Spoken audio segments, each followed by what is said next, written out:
Existe un sonido que nunca olvidas, el eco de tu propia dignidad siendo pisoteada. Es un ruido sordo, como una puerta cerrándose para siempre.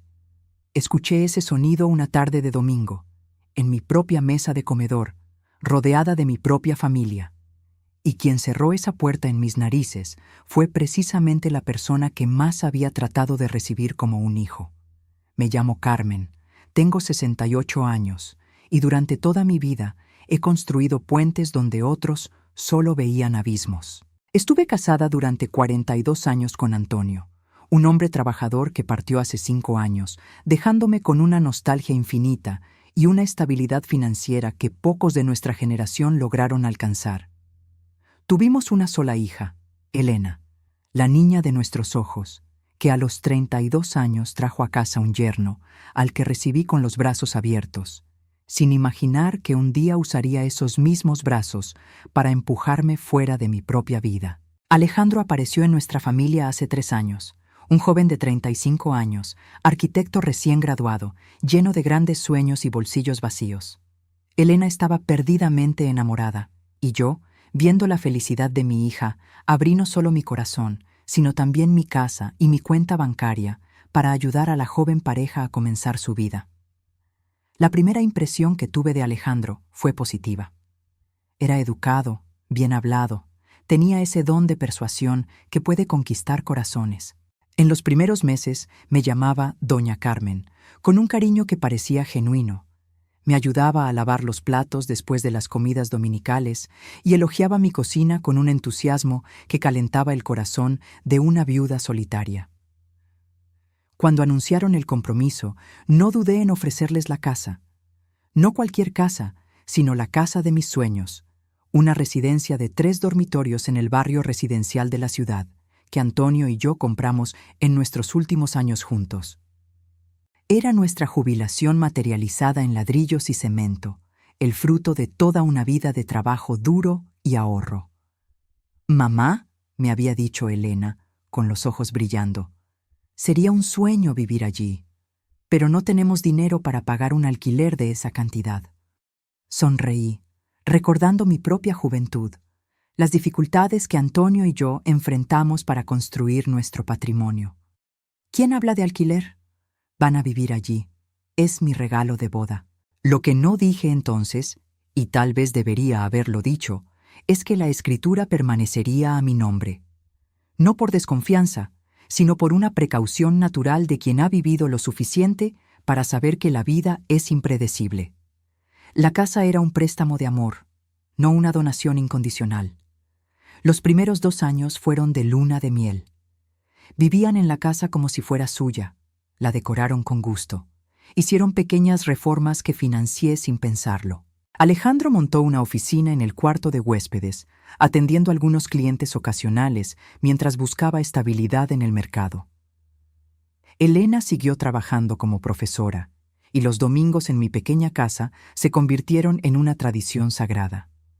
Preparaba sus platos favoritos, montaba una mesa abundante y escuchaba con placer las historias de la semana, los planes para el futuro, las pequeñas victorias del día a día. Era una abuela sin nietos todavía, pero ya sentía la alegría de ver crecer y prosperar a la familia. El cambio comenzó sutil, como una gotera imperceptible que poco a poco pudre la madera. Alejandro comenzó a cuestionar pequeñas cosas. ¿Por qué no renovaba los muebles de mi casa? ¿Por qué seguía manejando mi auto de 10 años? ¿Por qué usaba ropa tan sencilla cuando claramente tenía medios para vestirme mejor? Doña Carmen me dijo una tarde con ese tono condescendiente que aún no sabía identificar. Necesita cuidarse más. Su casa parece casa de anciana. Elena se preocupa. Miré a mi hija esperando que contradijera a su esposo, pero solo desvió la mirada. Fue la primera grieta en los cimientos de mi confianza. Los cuestionamientos evolucionaron a sugerencias, luego a exigencias veladas. Alejandro pasó a comentar sobre mis decisiones con una frecuencia incómoda. Criticaba mi forma de manejar, muy lenta para el tráfico moderno, mi comida, muy grasosa para nuestra edad, mi forma de vestirme. Podría esforzarse un poco más, ¿no? Me tragaba las críticas porque venían envueltas en falsa preocupación y porque Elena, aunque no participaba activamente, tampoco me defendía. Era como si hubiera delegado en su esposo la tarea ingrata de educar a la madre que envejecía. El punto de inflexión llegó hace 6 meses, cuando Alejandro finalmente consiguió un empleo fijo en una constructora. Con el primer sueldo más jugoso, su personalidad cambió dramáticamente. El yerno respetuoso dio lugar a un hombre arrogante que se comportaba como si fuera él quien me mantenía. Las visitas dominicales se volvieron un martirio. Llegaba con cara de pocos amigos, se quejaba de la comida, del calor, del ruido de los vecinos. Hablaba en voz alta sobre sus proyectos profesionales, sus clientes importantes, como si nos estuviera haciendo el favor de bendecirnos con su presencia ilustre. «Sabes, Elena», decía, ignorando completamente mi presencia, «creo que deberíamos reducir estas visitas. Cada domingo aquí se está volviendo agotador. Tenemos nuestra propia vida que atender».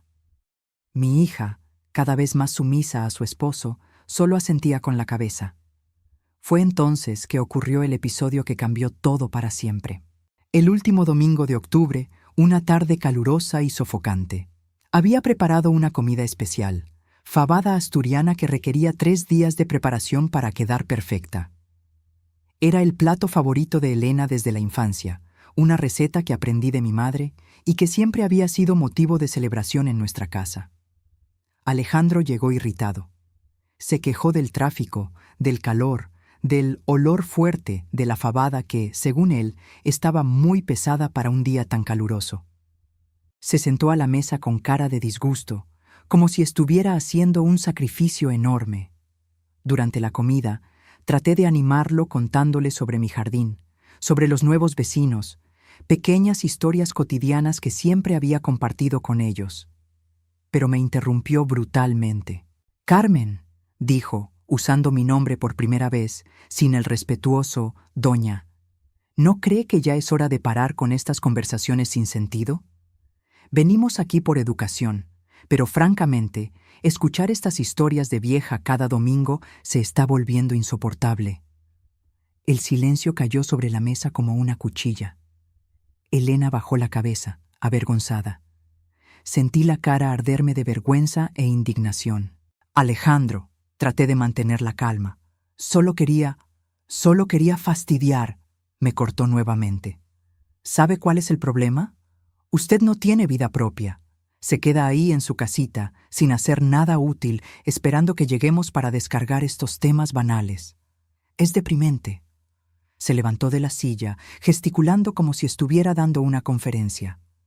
«Tiene 68 años, Carmen.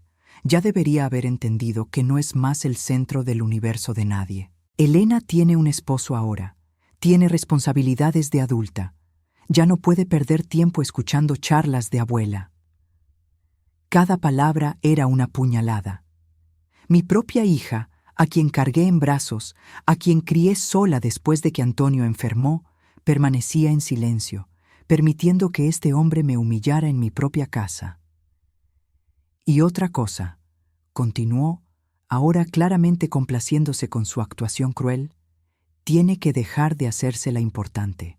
Hablar de la casa, de los muebles, como si fuera una gran propietaria. Usted vive en una casita modesta, usa ropa de segunda mano, maneja un auto viejo. Que nos haya ayudado al principio no significa que se va a dar aires». La frase que selló su destino vino justo después. «Usted ya no sirve para nada de todas formas. Es una carga en nuestras vidas. Si no fuera por lástima, ya no vendríamos aquí». El mundo se detuvo. Literalmente se detuvo. Me sentí como si alguien me hubiera golpeado en el estómago. Miré a Elena, suplicando con los ojos que dijera algo, que me defendiera, que le recordara a su esposo a quien estaba faltando el respeto. Pero ella siguió mirando el plato, cobardemente silenciosa. Fue entonces que algo dentro de mí se rompió y se recompuso al mismo tiempo. El dolor dio lugar a la ira, y la ira se transformó en una claridad fría y cristalina. Me levanté de la mesa con una calma que me sorprendió. Fui a la cocina, abrí el cajón donde guardaba documentos importantes y regresé al comedor con una carpeta de cuero marrón. Alejandro seguía de pie con esa sonrisa cruel de quien acababa de dar el golpe final. Elena seguía sentada con la cabeza gacha. Ninguno de los dos prestó atención cuando puse la carpeta sobre la mesa. «Alejandro», dije, mi voz sonando terroríficamente serena. «Tienes razón, realmente no sirvo para mucho». Sonrió, pensando que había ganado. «No sirvo para ser humillada en mi propia mesa, por ejemplo». Continué, abriendo la carpeta. «No sirvo para escuchar insultos de alguien que no tiene educación».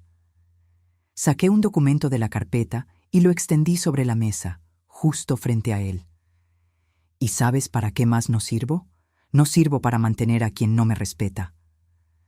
Alejandro miró el papel sin entender. Luego su expresión cambió lentamente. La sonrisa arrogante dio lugar a la confusión, después al pánico. Era la escritura de la casa donde vivían. «Esta», dije, golpeando el dedo en el documento, «es la escritura de tu casa, Alejandro. La casa donde duermes, donde trabajas, donde haces el amor con mi hija. ¿Ves este nombre aquí? Carmen Rodríguez Silva. Soy yo». El silencio que se instaló en la habitación era ensordecedor. Elena finalmente levantó la cabeza, los ojos muy abiertos de shock. «La casa que llamas tuya, que decoras como si fuera tuya, que usas para recibir a tus clientes importantes, está a mi nombre. La vieja inútil que acabas de humillar es tu propietaria». Alejandro trató de hablar, pero no pudo emitir sonido alguno. «¿Sabes cuál es la diferencia entre tú y yo, hijo?», continué, mi voz ganando fuerza. «Yo conseguí mi patrimonio trabajando honestamente durante 45 años. Tú conseguiste el tuyo casándote con mi hija y faltándome el respeto». Tomé otro documento de la carpeta. «Este es el contrato de comodato que preparó mi abogado cuando se mudaron». «Comodato, Alejandro, ¿sabes qué significa? Es un préstamo gratuito que puede ser rescindido en cualquier momento por voluntad del propietario». Su cara estaba blanca como el papel. «Entonces, ya que no sirvo para nada, voy a hacer algo muy útil ahora. Voy a llamar al licenciado Morales, mi abogado, e informar que el comodato está cancelado. Tienen 30 días para desocupar mi propiedad». «¡Mamá!». Elena finalmente encontró la voz. «No puedes hacer esto». Miré a mi hija con una tristeza profunda. «Puedo y lo haré, hija mía. Tu esposo dejó muy claro que soy una carga en sus vidas. Bueno, ahora están libres de esa carga». Alejandro finalmente logró hablar. La voz le temblaba.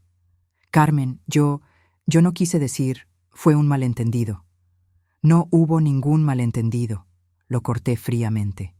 «Dijiste exactamente lo que piensas, que no sirvo para nada, que soy una vieja inútil que estorba en sus vidas». «Perfecto. Ahora pueden tener su vida lejos de mi presencia inconveniente». Tomé mi teléfono y marqué delante de ellos. «Licenciado Morales, soy Carmen. ¿Puede venir a mi casa ahora? Necesito cancelar un comodato. Sí, el de la casa en las Lomas. Hoy mismo». Colgué y los miré a ambos. «Mi abogado estará aquí en 1 hora para formalizar la cancelación. Les sugiero que comiencen a buscar un nuevo lugar donde vivir». La transformación en el comportamiento de Alejandro fue patética. El hombre arrogante y cruel dio lugar a un suplicante desesperado. «Carmen, por favor, hablemos con calma. Perdí los estribos. Dije cosas que no pienso. Usted sabe que la respeto». «¿Respetas?», repetí, casi riendo. «Acabas de llamarme vieja inútil, carga muerta. Dijiste que vienes aquí por lástima. ¿Ese es respeto, Alejandro?». Elena se levantó y trató de abrazarme. «Mamá», Alejandro estaba nervioso. «No quiso decir esas cosas. Por favor, no nos hagas esto». Me aparté gentilmente de su abrazo. «Hija mía, durante 3 años observé cómo tu esposo gradualmente me faltaba el respeto. Primero fueron críticas sutiles, luego exigencias. Hoy fueron insultos directos. Y tú, ni una sola vez, me defendiste. Te quedaste callada mientras él me humillaba. Le permitiste tratarme como basura en mi propia casa. Eso también duele, Elena. Mucho». El licenciado Morales llegó puntualmente. Un hombre de 60 años, abogado de la familia durante décadas, que conocía toda nuestra historia. Cuando le expliqué la situación, solo movió la cabeza, decepcionado. Doña Carmen, tiene todo el derecho legal de cancelar el comodato. La propiedad está a su nombre, no hay dudas sobre eso. Alejandro trató de argumentar, hablar de mejoras, de derechos adquiridos, pero el licenciado Morales fue implacable. Joven, el comodato es préstamo gratuito.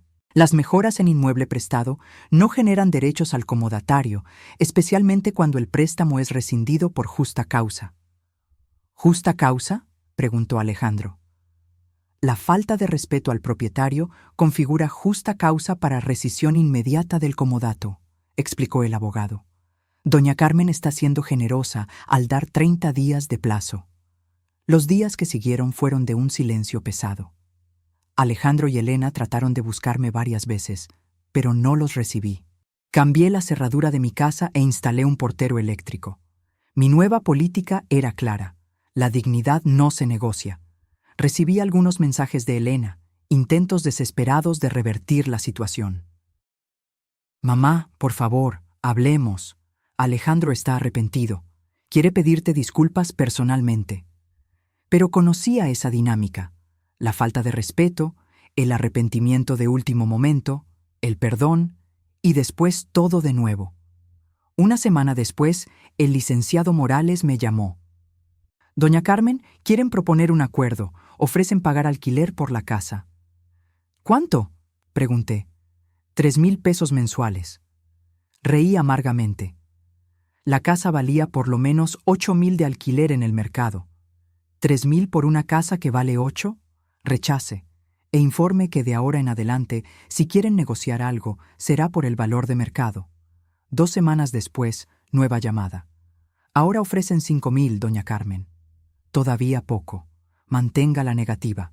La dimensión real de su desesperación quedó clara cuando el licenciado Morales me visitó personalmente. Carmen, necesito hablar con usted sobre algo delicado. Investigué la situación financiera de la joven pareja. Abrió una carpeta con documentos. Alejandro gana 4,500 pesos mensuales. Elena, como profesora municipal, gana 3,200. Juntos tienen un ingreso de 7,700 pesos. Hice las cuentas rápidamente. Para pagar 8,000 de alquiler en una casa equivalente, necesitarían prácticamente todo el ingreso solo para vivienda. Exactamente. No tienen medios para mantener el nivel de vida actual. Tendrán que mudarse a algo mucho más modesto. La ironía era perfecta. El hombre que me llamó casita modesta se vería obligado a vivir en una casita realmente modesta. En el día 20 del plazo, Alejandro apareció solo en mi puerta. Estaba visiblemente abatido, con ojeras profundas y sin afeitar.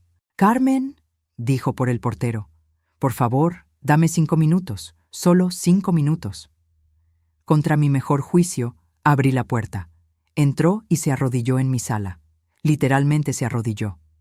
«Fui un idiota», comenzó, las palabras saliendo atropelladas. «Un idiota completo. Usted me recibió como un hijo, me dio una casa, me apoyó, y yo correspondí con falta de respeto e ingratitud». Lo miré fríamente. «Levántate, Alejandro. Los hombres dignos no se arrodillan».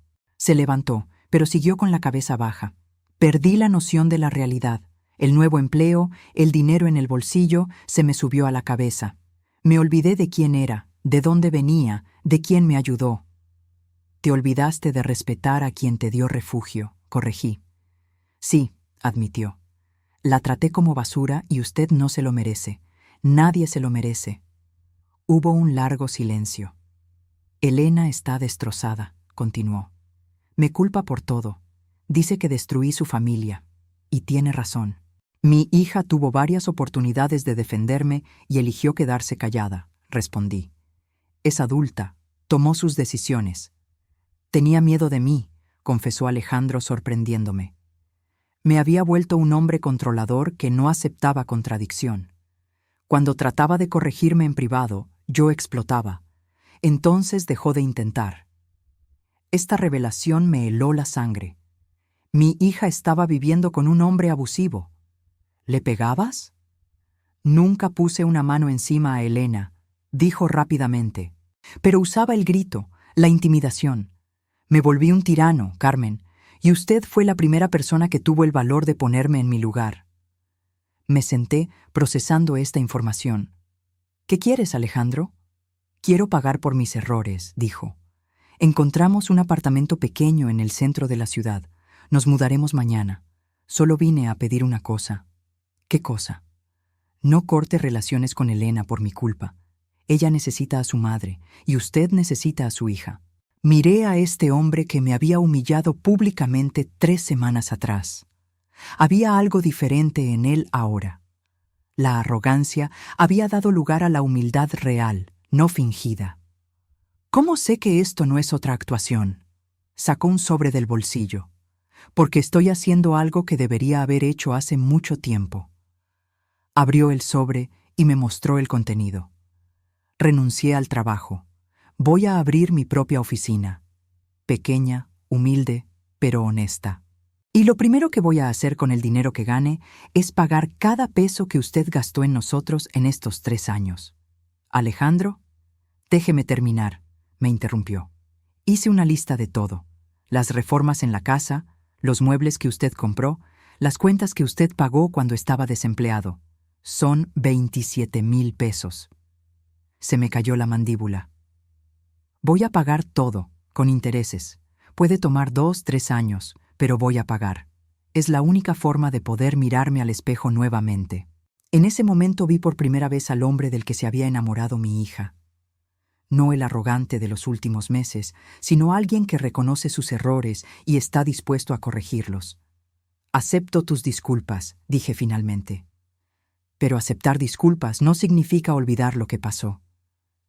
Entiendo. Y no espero perdón. Solo espero la oportunidad de demostrar que puedo ser diferente. Se dirigió a la puerta. Luego se detuvo. Carmen, la casa es realmente hermosa. Ustedes tienen muy buen gusto. Gracias por habernos dejado vivir allí, aunque no lo mereciera. Después de que se fue, me quedé sola con mis pensamientos. La ira había pasado, pero la pena seguía ahí. 3 años de falta de respeto no se borran con una disculpa. Pero había algo en la actitud de Alejandro que me hizo creer que el cambio era real. Al día siguiente vi el camión de mudanzas detenerse en mi casa. Observé por la ventana mientras cargaban los muebles. Era el fin de una era, el cierre de un capítulo doloroso. Elena vino a despedirse. Lloró en mis brazos. Mamá, lo siento mucho. Debería haberte defendido. Deberías haberlo hecho, concordé. Pero tenías miedo. Lo entiendo ahora. ¿Me perdonas? Te perdono. Pero nuestra relación debe ser reconstruida, basada en la honestidad, no en el silencio conveniente. Una semana después, recibí la primera visita en su nuevo apartamento. Era pequeño realmente, 2 habitaciones en una zona más sencilla de la ciudad. Pero estaba limpio, organizado, y había algo diferente en el aire. Paz. Alejandro estaba visiblemente más calmado. Habló poco, pero cuando habló fue con respeto. Elena parecía más relajada, más ella misma. ¿Cómo va el trabajo?, le pregunté. Conseguí mi primer cliente, dijo con una sonrisa tímida. Una reforma pequeña, pero es un comienzo. ¿Y ustedes están bien? Estamos aprendiendo a vivir de verdad, respondió Elena, sin depender de nadie, con nuestro propio dinero. Es aterrador, pero liberador. 6 meses después, Alejandro hizo el primer pago de la deuda que había asumido conmigo. 500 pesos, una cantidad pequeña, pero que representaba mucho más que dinero. Representaba responsabilidad, respeto, dignidad reconquistada. Carmen, me dijo al entregarme el dinero, gracias por enseñarme la lección más importante de mi vida. ¿Qué lección? Que el respeto no se compra, no se hereda, se gana todos los días. Hoy, 2 años después de aquel domingo terrible, tengo una relación completamente nueva con mi hija y mi yerno. Alejandro nunca más me levantó la voz, nunca más me faltó el respeto. Al contrario, se volvió protector, cuidadoso, verdaderamente respetuoso. Elena florece en la nueva relación. Sin la presión financiera externa, sin la dinámica tóxica de la dependencia, construyeron una sociedad real. Y yo redescubrí el valor de mi propia dignidad. La casa en las Lomas fue vendida. Decidí que era hora de reducir mi patrimonio y aumentar mi libertad. Con el dinero, compré un apartamento más pequeño pero cómodo e invertí el resto en una cartera de acciones que me da una renta pasiva interesante. Viajo más, tengo nuevas aficiones, hice amistades que no saben nada sobre mi pasado financiero y me aprecian por lo que soy, no por lo que poseo. A veces, cuando veo a Alejandro jugando con mi nieto, sí, tuvieron un bebé el año pasado. Pienso en cómo las crisis pueden ser transformadoras. Aquel domingo terrible no destruyó nuestra familia, la purificó. El hombre que me humilló en mi mesa de comedor aprendió humildad verdadera. La hija que me dejó ser irrespetada aprendió la importancia de defender a quienes amamos. Y yo aprendí que a veces hay que romper todo para reconstruir sobre bases más sólidas. Me llamo Carmen, tengo 70 años y puedo decir con orgullo, nunca más permití que nadie cuestionara mi valor. ¿Y sabes por qué? Porque finalmente aprendí que quien conoce su propio valor no acepta descuentos. La escritura que cambió todo sigue guardada en mi cajón, ya no como un arma, sino como un recordatorio. El respeto es la única moneda que realmente vale la pena en la economía de las relaciones. Y de esa moneda, gracias a Dios, siempre fui millonaria.